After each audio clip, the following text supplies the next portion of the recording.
I'm Dan Kubisky. I'm the co-chair of the international community for the SPJ.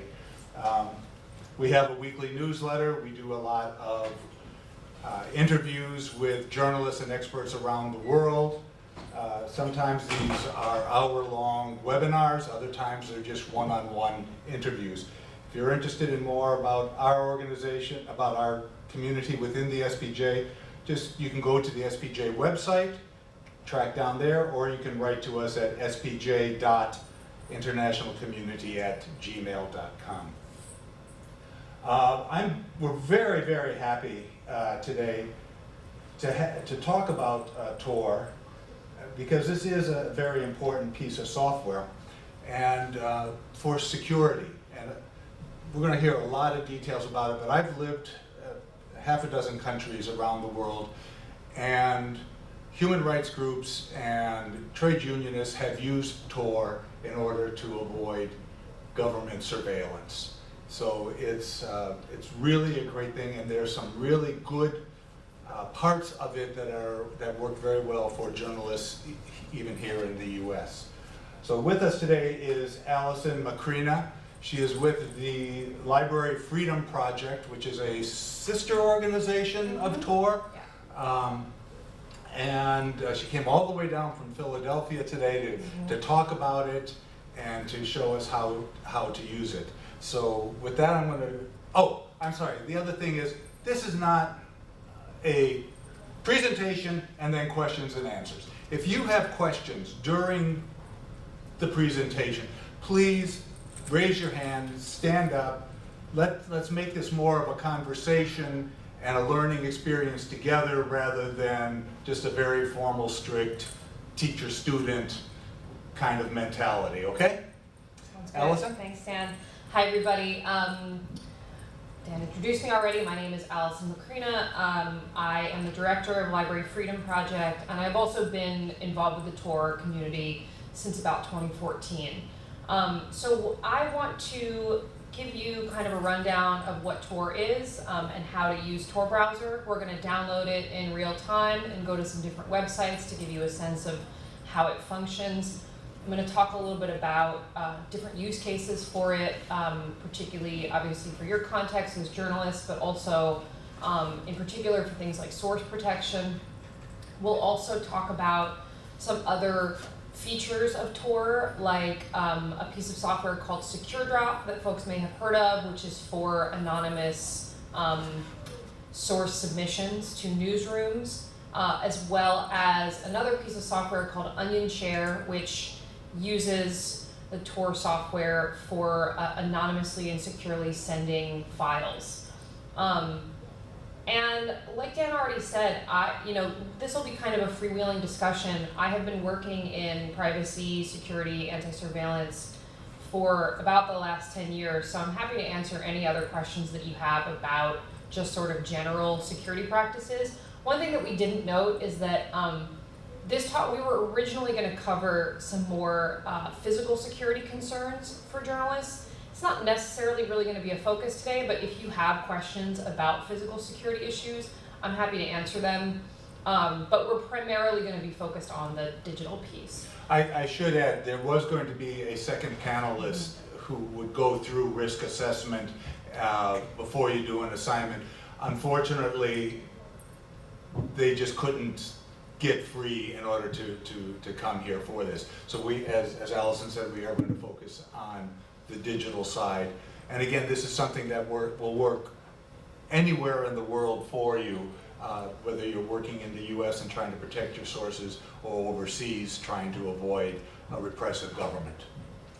Yeah, so just a little bit of background. Tor browser is the main piece of software that you use to access the Tor network. It's a web browser like other web browsers that you might be used to using, like Safari or Firefox or Chrome. The main difference is that it has a number of built-in protections to protect against different forms of both surveillance and censorship.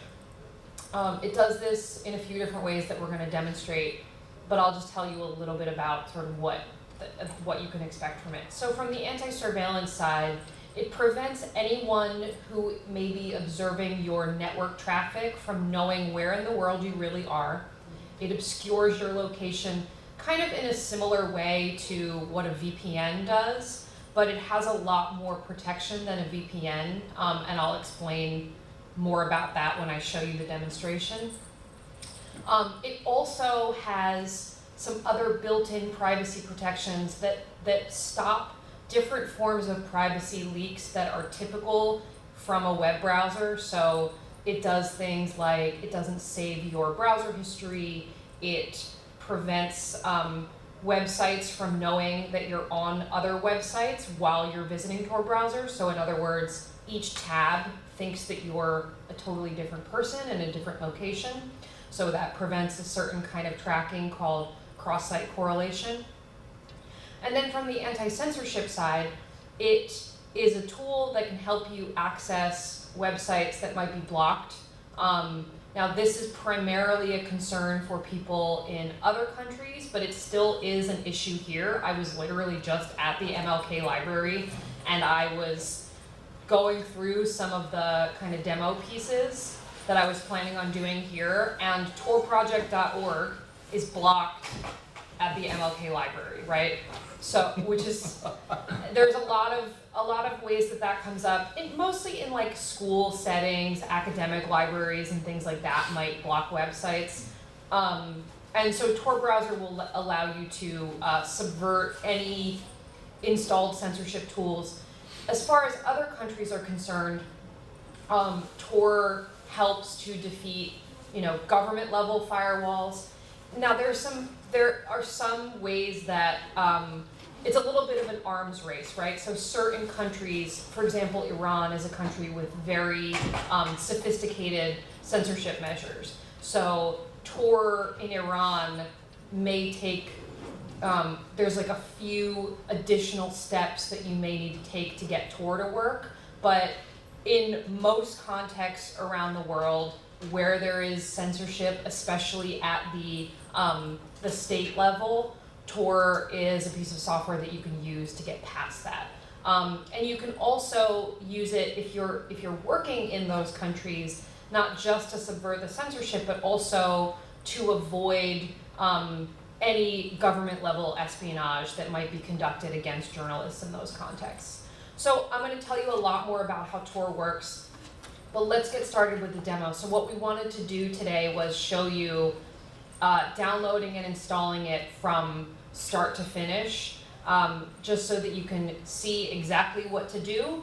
And also because of what Tor does, because it has all these built-in anti-surveillance and anti-censorship features, there are some ways that it can be pretty slow. It's getting better all the time, but I think it's important to see in real time, like kind of what you can expect in terms of the latency. So, yeah. So first you want to go to torproject.org if you want to do it now. And as you can see on the screen, Windows, Apple, Android, and Alison's already explained the issues with Apple. I'll mention again what the deal is with Apple iOS. Now this is just Apple's mobile platform, so with iPhones and iPads, you will not be able to get the real deal version of Tor browser. And the reason has to do with how Apple sets certain limitations on the kinds of browsers that it will allow on its platform. Tor is built from a version of Firefox browser. And the reason that we start with Firefox browser is because Firefox is an open source browser.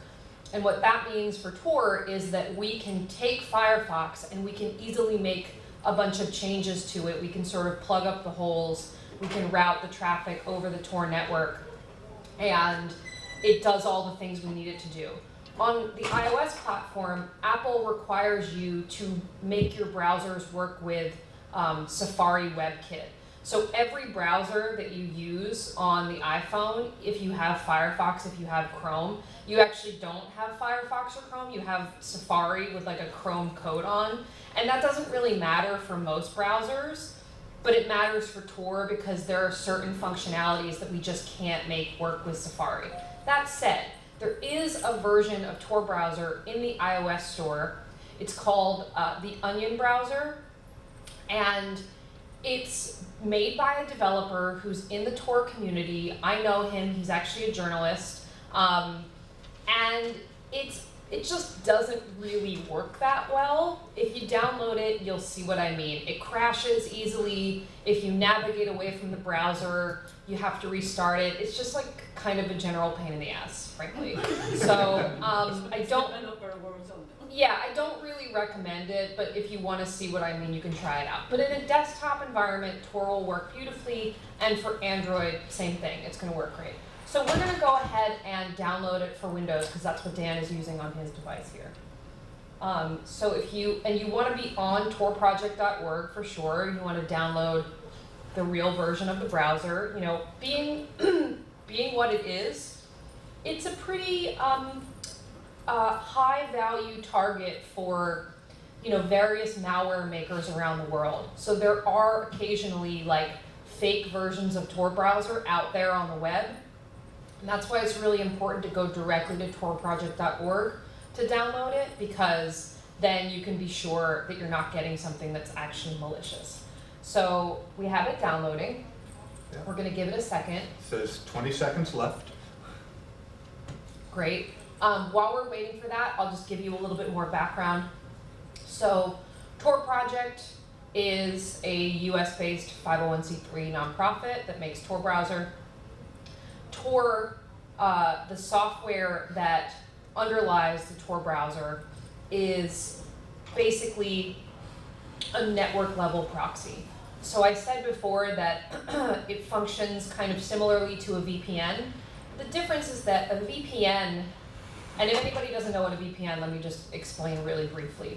A VPN is basically an encrypted tunnel that you can send your traffic through. So if you're connected to something like a VPN, there's your device, and then there's the website that you're visiting, and then the VPN creates the encrypted tunnel. So that means that no one who's observing your network traffic can see what sites you're going to and what you're doing on those sites. The problem with the VPN model is that the VPN provider can still see, right? You have to trust the VPN provider, and even any amount of trust that you put in a VPN provider, they can still be compromised, they can get hacked. You know, there are all kinds of things that can happen with a single point of failure like that. What's different about the way that Tor works is that we've basically built the network assuming a pretty robust adversary model. So instead of just one hop, there's 3, and each one of them has 0 knowledge about the entire circuit. It only has information about the next stop in the circuit, and I'm going to show you exactly what this means when I show you the browser. One thing I should point out, there's a difference between the app for the conference and a booklet. And in the booklet it says this session is supposed to be about switching to different media for reporting. If that's what you're looking for, that's going to be here at 2:30, not right now. And if that's what you were looking for, you should still stay and listen to this, because this is a good program. So I think that our download is completed, so why don't you go ahead and open it up.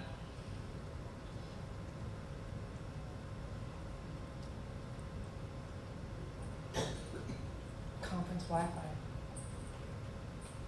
Yeah. All right, and then the first time you open it, it will ask you to just confirm your language. Tor is available, I think, in 12 languages. We do have about a little more than 2 million users around the world. And there are some pretty neat things that we keep track of. We do have different metrics on the uses of Tor browser. Now, these metrics are taken with user privacy in mind, right? So we don't know information about who is downloading the browser, but we do know where, like what countries are downloading it. So a pretty neat thing is at metrics.torproject.org, you can look at different data sets that show you the usage of Tor, and you can see how around election time in certain countries the usage and downloading will go up. You can see different censorship events around the world where countries will block Tor and then people will gain access again. So it's just a kind of pretty neat way to see. Connect. All right, so then once you, let me just explain it first. So once you have Tor browser downloaded, this is one of the first windows that you'll see. And it gives you the option to connect. Now I just want to mention the thing that says configure connection on the left, that is where you'll go if you're, let's say, in a country or in an environment that is experiencing a lot of censorship. You can go and you're having trouble making Tor work. When it opens for the first time, if you go to configure connection, it takes you through a little like circumvention wizard. Well, basically it will detect what kinds of censorship you might be experiencing, and it'll help you configure the browser to work in that environment. But we're not necessarily going to get into that today. We're just going to go straight to the connection. So you can go ahead and click connect. And then it establishes a connection to the Tor network, and it just takes a few seconds. And when I explain a little bit more about how the circuit works, you'll see kind of why it takes a moment for that connection. At least it's a colorful bar.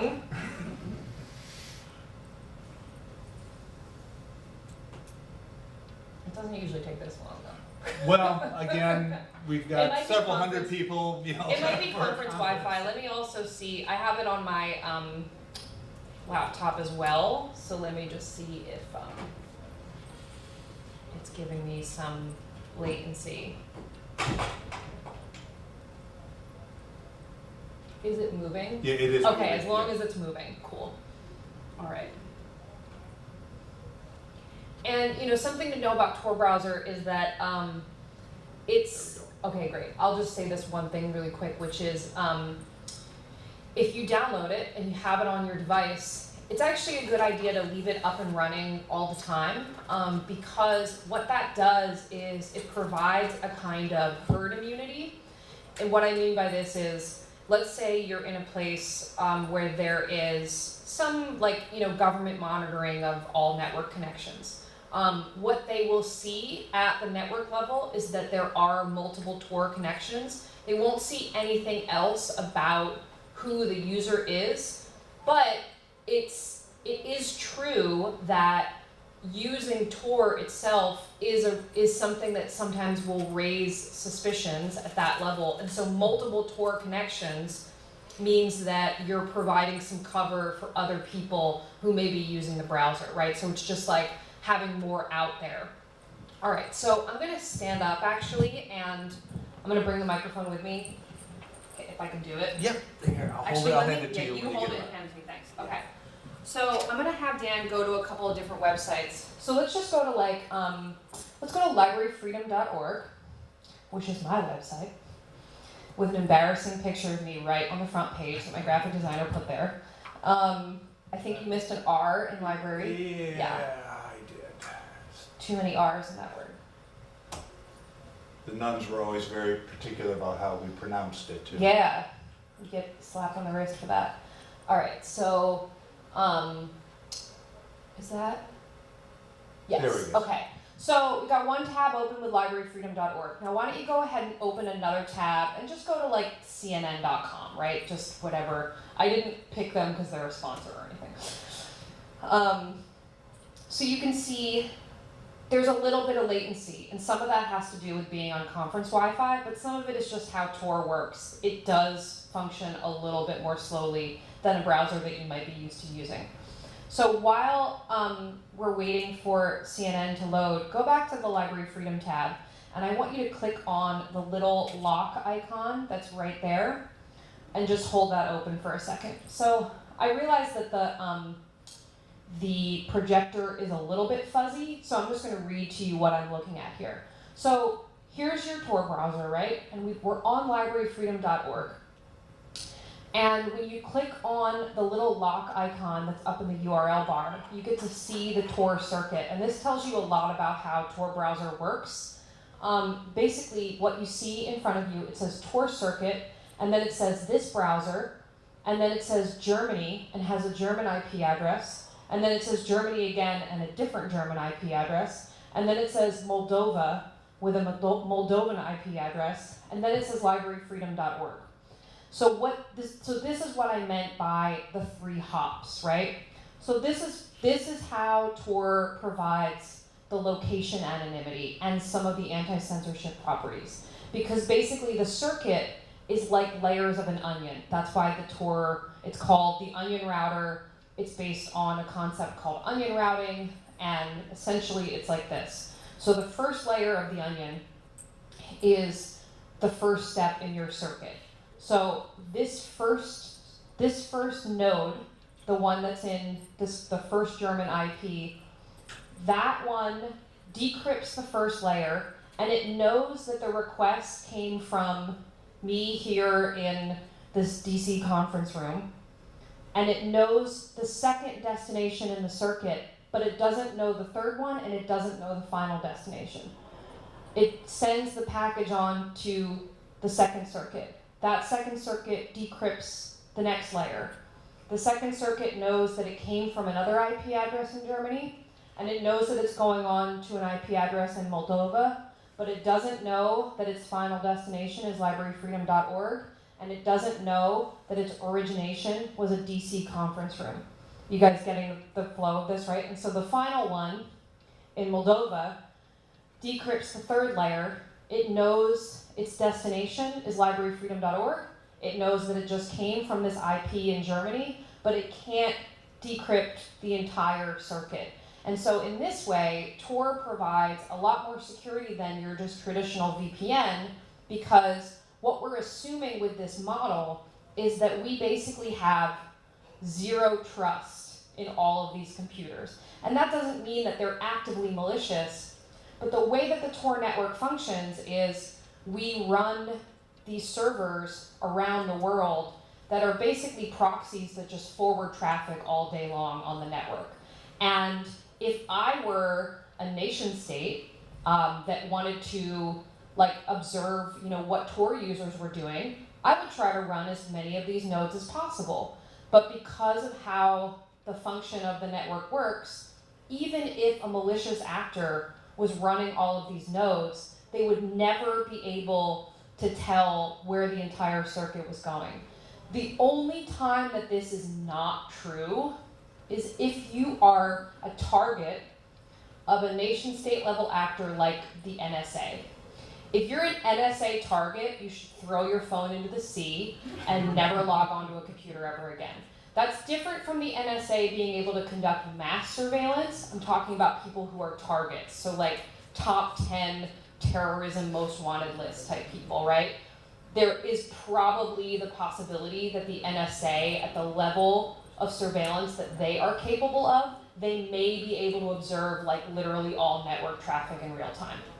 But any other adversary, this is a pretty solid security model against them. So this is what one circuit looks like, right? So remember, one of the other things I said about what Tor does is it prevents different websites. Oh, let me say one other thing actually before I move on to that. So the location privacy, as far as libraryfreedom.org is concerned, I am a user in Moldova who has come to visit the site. I am not a user in DC. So libraryfreedom.org doesn't know where I really am. My my internet service provider, so the Wi-Fi at this conference, they only know that I visited this address in Germany. They don't know where else I'm going. So for example, if you were running the metrics from libraryfreedom.org to where are our visitors from, they would get Moldova. Exactly. And so depending on where the potential adversary is able to see your traffic, they only get a certain amount of information. They can never tell everything about where you are, right? And this follows with even things like, going to Facebook or Twitter or Instagram over Tor. Yeah, you logged in with your real name, and Facebook probably knows what your home IP address is because you've been logging on forever on your home IP. However, if you travel to a country that you maybe don't want Facebook to know that you visited and you use Tor, they won't know that you're there. They'll think that you're in Moldova or whatever. Yes? Is there a way to manually change what the last circuit is? Say if you want like a certain country's IP address, you could like look at a site that's only available in that country? There is not, and that is actually for security reasons. But you know, VPNs do allow you to do that, but we make it totally random. So there's a random selection that happens. If you allow certain kinds of predictability like that, it just kind of weakens the security model. But what you can do is you can click this button and request a new circuit for the site, and you can just keep clicking it until you get the exit country that you want. And now that said, you know, we have so many Tor nodes around the world. There's probably about 7,000 or 8,000 right now. Yeah, and you can see there's like an overrepresentation in Germany, right? There's a lot of hackers in Germany. There's a lot of people in the Tor community. They have really strong internet in Germany.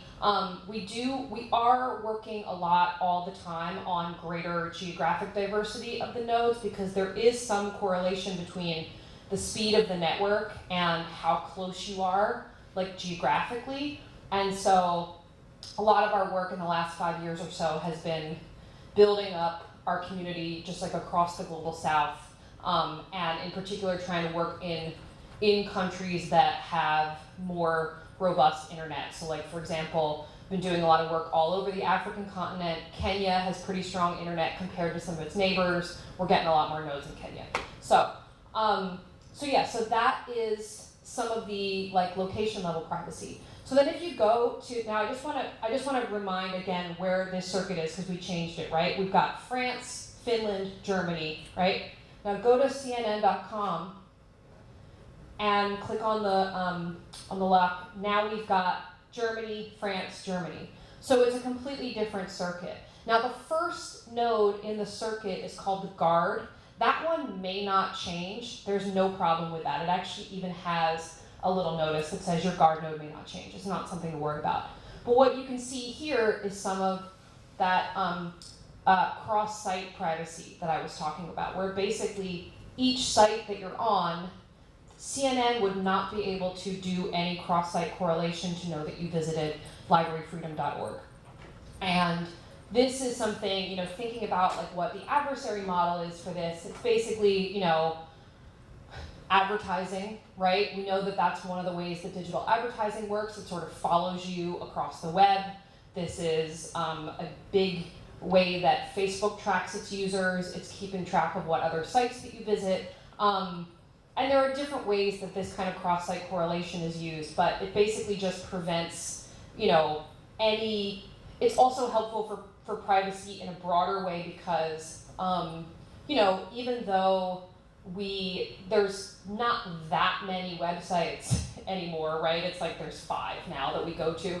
People are all still special snowflakes. We do have like our own little habits that we have online, and so your browsing history and the sites that you visit can be correlated to you if somebody is paying attention, right?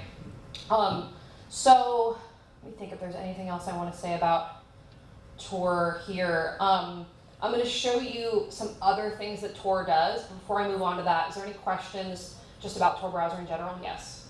I have friends in Ethiopia, and as you may know, there's all kind of issues going on there. So if they use this Tor thing, would that offer them some level of protection? That's what you're talking about? Yes. So Ethiopia, we know that there is an enormous amount of surveillance and censorship there. I don't actually know how well Tor is working in Ethiopia at the moment, but we can look at it right now. If you go to a third tab and open up metrics.torproject.org, Metrics. Yeah, .torproject.org. And something I just want to note too about some of how Tor functions, you know, because it doesn't save any browser history for security reasons, that does mean that you have to manually type every site that you visit always, right? What? Yeah. That might be something, oh, you put Tor projects, that's why. Oh, Yeah. not no S. Tor Got it. project. Yeah. Project, okay. Yeah.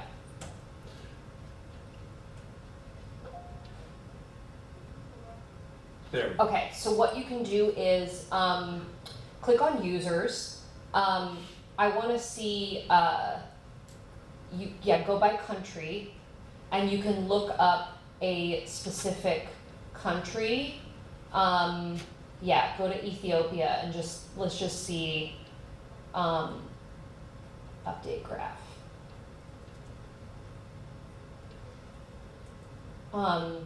So this is actually bridge users. What we want to go to is relay users, sorry. And I'll explain what the difference is in a moment. Okay. Right there, relay users. Oh, first one. Mhm. Okay. And then you may have to Do this go back to again, Ethiopia, yeah. So you can see the overall users, it's around 3 million. I know it's a little fuzzy. Let's just see about directly connecting users in Ethiopia. Oh, that's such an interesting graph. Okay, I'll tell you what this means. So basically, this is directly connecting users in Ethiopia, right? And it's hovering around 2,000, not actually that many. And it goes way up and way down. So what this tells me is that Ethiopia is experiencing some significant censorship because these are directly connecting to Tor, but it seems like they are getting kicked off or something is going on to make this graph look like this. Now, when you're in a country that's experiencing more significant censorship, we have a few other tools that are sort of built into Tor browser. Some of them are called bridges. It basically, it's sort of too complex to explain for today, but it provides another level of obfuscation to make it even harder for a censor to detect that Tor browser is involved, because the censors have gotten smart about this, right? They know what Tor is, they don't want people to use it, so they often block types of traffic that look like Tor. So in Ethiopia, I would say, without knowing exactly, I would say it's probably a little complicated, but if they can get Tor browser on their computers, when they first log on, I don't know if you were here right in the beginning, but in the first connection window, there's an option to connect, and then there's another option to configure. And if you click the configure option, it takes you through some of the anti-censorship properties. So, that it's, like I said before, it's basically kind of an arms race when it comes to censorship stuff, because the tools for censorship get more sophisticated, and then we fight back against it, and it's just a sort of back and forth. And one of the things that we do in Tor Project, we have a really robust community team that's working with activists all over the world who are working on all kinds of human rights issues. We regularly visit these places, when it's safe to do so, and we work with people directly to see how Tor works for them and any of the kind of issues we can use to make it better. So there's some neat information, and you can look on metrics to see about users in Iran or in Russia. Folks may have seen when everything, when Russia first invaded Ukraine and Russians were experiencing government level censorship, there is a tool called Snowflake that is built into Tor browser, where basically if you downloaded Snowflake as a user somewhere else in the world and you were running it, you were helping Russian users get onto Tor browser free from censorship, because you're basically running one of these nodes from your own computer. I did pull up just now, that's Iran, Yeah. and that spike is right when the demonstrations started. Yeah. And what this also tells me is it's not just the spike that you see here, but this is hovering around 0. So this looks like censorship to me, right? That they couldn't access it, and then I think probably what happened is other engineers in the Tor project did something and fixed it, and now they're able to connect. And then there was a big drop, right, when it was like the Iranian government probably struck back somehow, and now it's back and forth. And so I love looking at the metrics because I don't always know what's going on, but you can get some sense of something happening. And we do publish metrics reports regularly, that show some of this stuff. You can also probably see Iranian users may be using bridges. So if you scroll up and click bridge users by country and go to Iran, it might show something different. So anyway, so a few other things that I want to show you that you can do with Tor. So who here, just by show of hands, has heard of Secure Drop? Oh, cool. I love it when no one has. I can tell you all about it.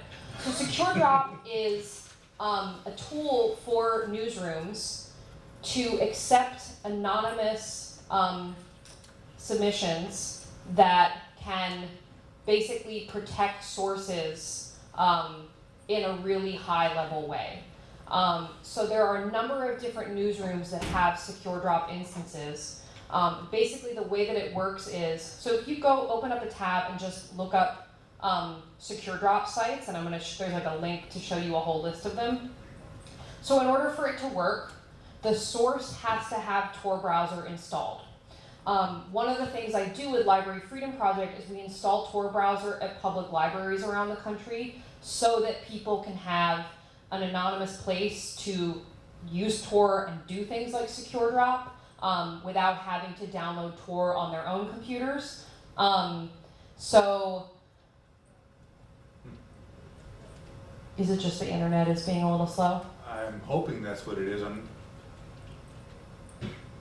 Interesting you use is DuckDuckGo.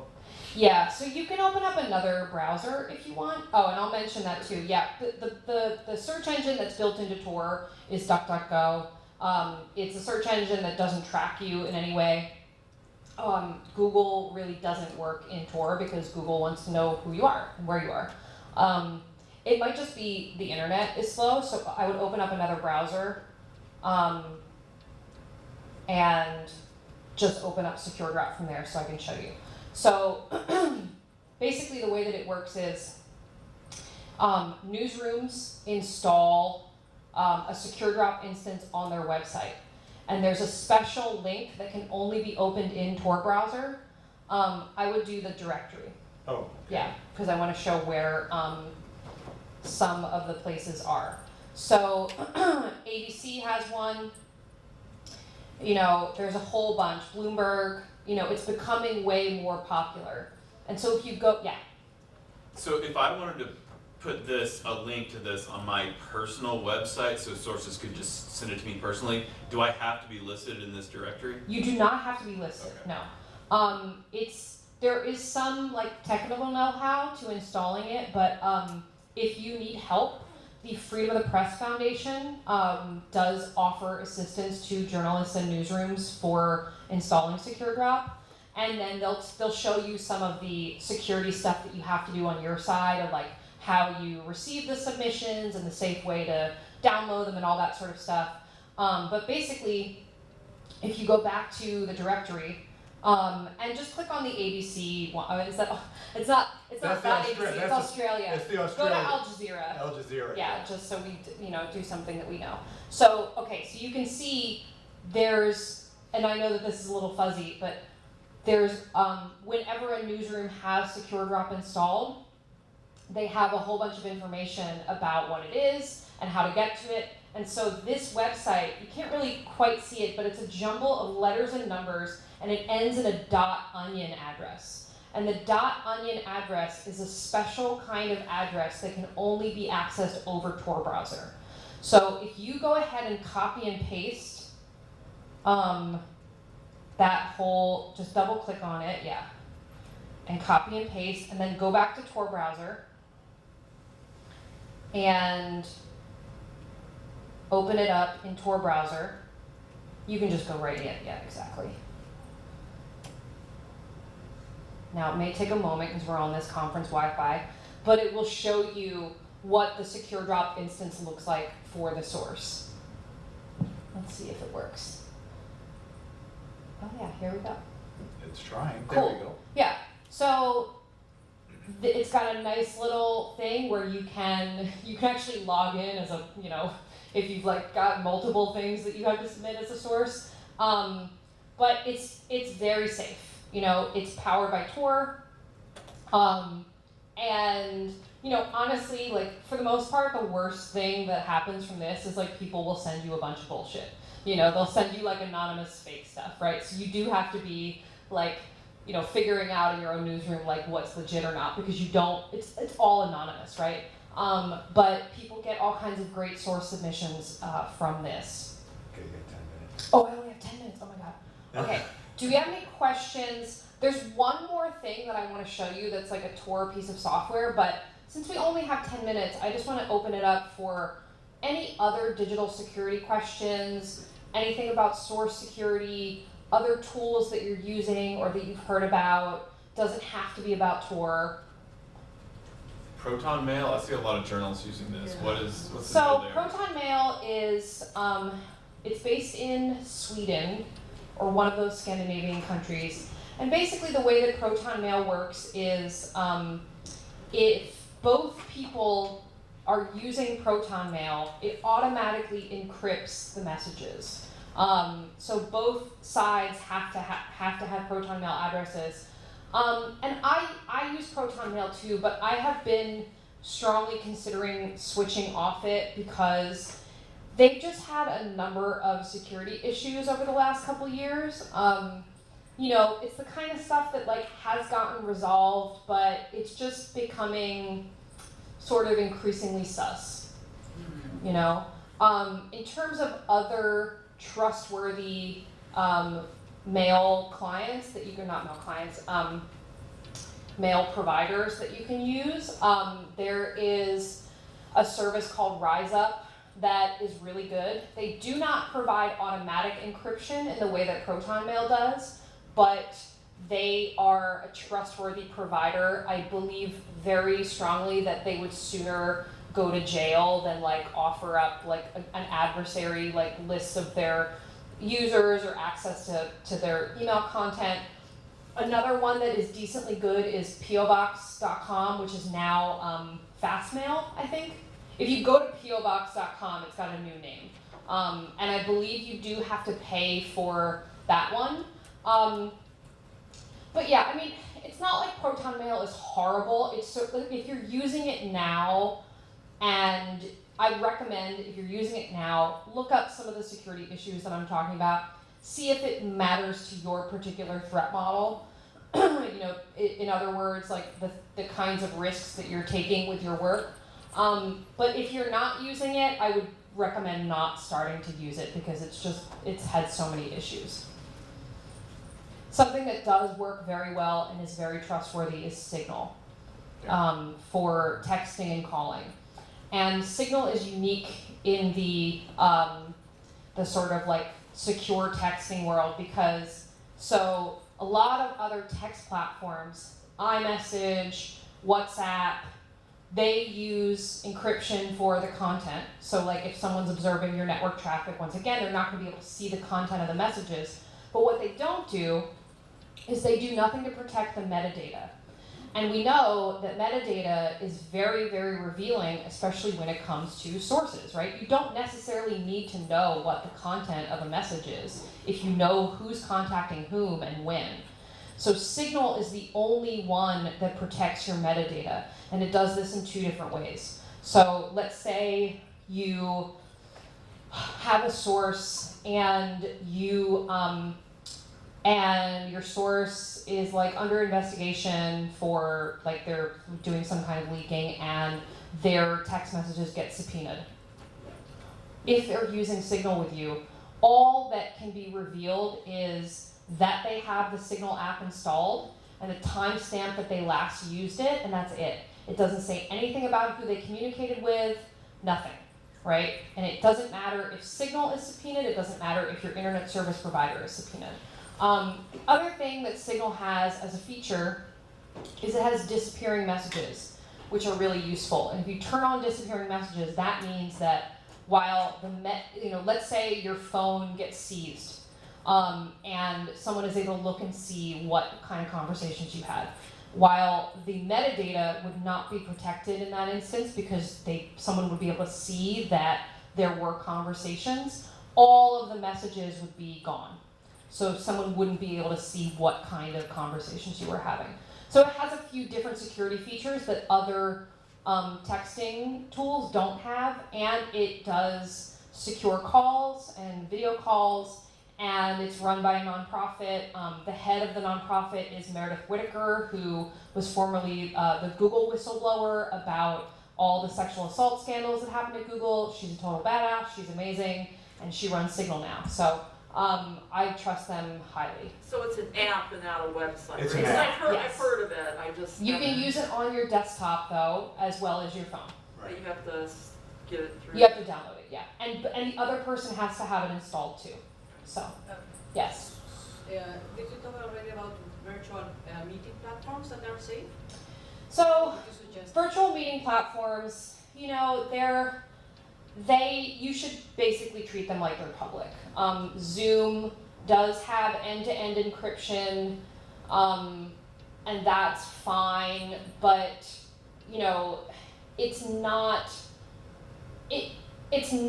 built with, like, journalistic security in mind. So it's fine for having a private conversation that's maybe not sensitive.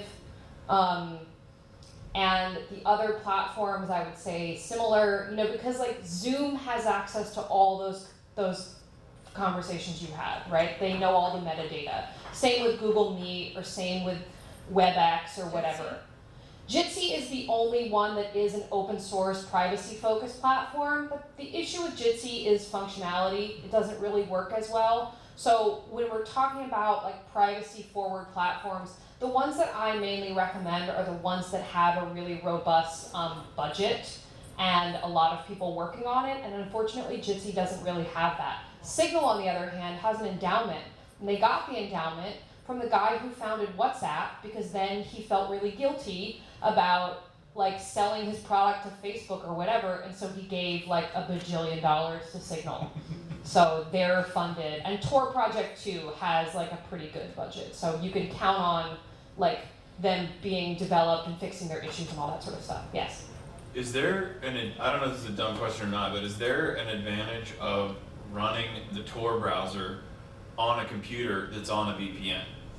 Like, does that give an extra level of security? It not really, and like it's the sort of thing like it's easier to break it in that way. I will give you a crude analogy that somebody at Tor said is that it's like wearing 2 condoms. Yeah. It's not really going to do what you think it's going to do. You know, if you just use Tor, if you just use Tor, like that's everything that you need. Yeah. Yeah. Okay, we have time for just one more question. Comments? I have a quick question, just maybe on the technical side, talk about nodes. How are the nodes developed? How are they identified? Is it open source? Is it anyone a node, or what's the security level? Are there breaches? Yeah, anyone can run one of the nodes. We have instructions on the website. And the way that the security model is designed is assuming that the nodes could be malicious, right? And so that's why they have that like only need to know knowledge. But I will also say this, the exit nodes, which are the most kind of like visible on the network, because they're the ones who know the destination website, and they're the ones who like, if anyone's gonna get visited by like the FBI, it's them. Most of the exit node operators, those are personal relationships with the Tor project.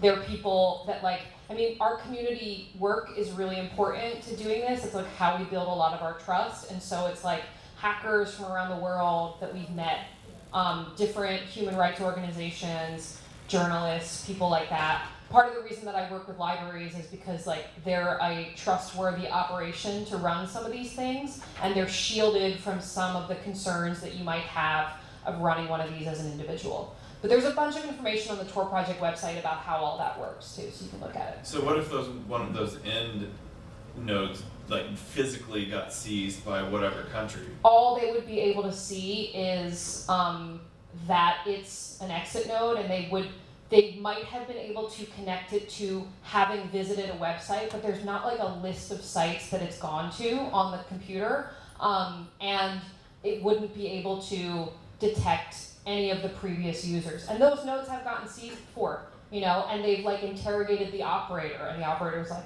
I can't tell you anything. Okay. Sorry, there was one more question in the back. Is the Tor project usable on iPhone? It's not for reasons that have to do with the iPhone, unfortunately. So, All right, Allison, thank you very much. thank you everyone. If you're working on any stories dealing with privacy, I strongly recommend that you contact the Library Project. Library Freedom Project. Library Freedom Project, I Oh, apologize. it's all good. And we do have, hopefully this will be up on our, on the International Community YouTube channel too. Thank you very much for coming. Thanks, Again, everybody. Allison, thank you very much. Thank you. And I counted 16 people at one point. Yeah. Yeah, cool. so did Thanks I. for that. You approached the 23. Do you have